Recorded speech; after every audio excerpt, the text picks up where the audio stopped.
So who had the most to gain from Charlie Kirk's death, and who already had plans ready to go to make those gains? Trump and Netanyahu.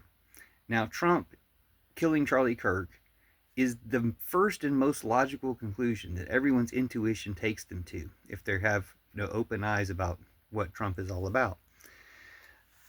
The fact that Trump wants to do this to be very much like Putin, to threaten all of his supporters, that you don't question him over the Epstein files, like Charlie Kirk did for one weekend before he came back and said in a very hushed, cowed, and submissive tone, you know, I'm just going to trust my government. I'm not going to talk about the Epstein files anymore for a while, like he'd been threatened.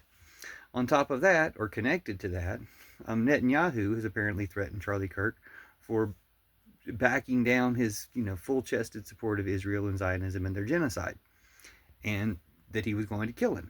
So both of these people are sending a message to their supporters and making like a false flag operation that they can blame on their enemies, much like Bibi's 9/11, about 9/11s in general, you could say, or Bibi's October 9/11, or Putin, their master, both Trump and Netanyahu's master, Putin, the Chechenian thing where he had Russian soldiers attack himself and call them Chechen rebels in order to do this. It's a playbook they've used many times before. Trump in Butler, Pennsylvania with the missiler shooting that teleprompter and firemen.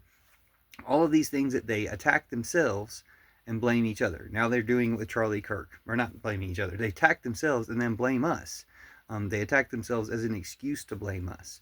We've got to call out this playbook. We've got to put a stop to it. And, get the real killers this time.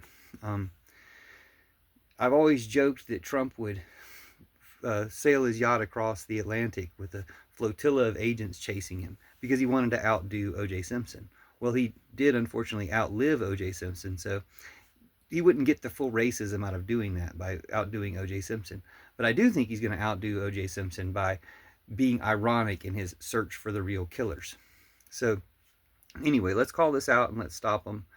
Justice for Charlie Kirk, for Candace Owens' friends, if she's one of the only ones who's going to call it out. And as wrong as Candace Owens is about everything, she's right about the genocide in Gaza, and she's right that they're lying about Charlie Kirk. So I don't appreciate Luke Beasley and these other fake leftists acting like because we agree with Candace Owens on this one thing that she might be right about because it's true, or at least some version of Israel having a plan ready to go when Charlie Kirk was killed, that we must be wrong. No, that's probably the truth, and you guys are working for Putin at this point. If you protect a groyper or a pedophile, it makes you a groyper and a pedophile.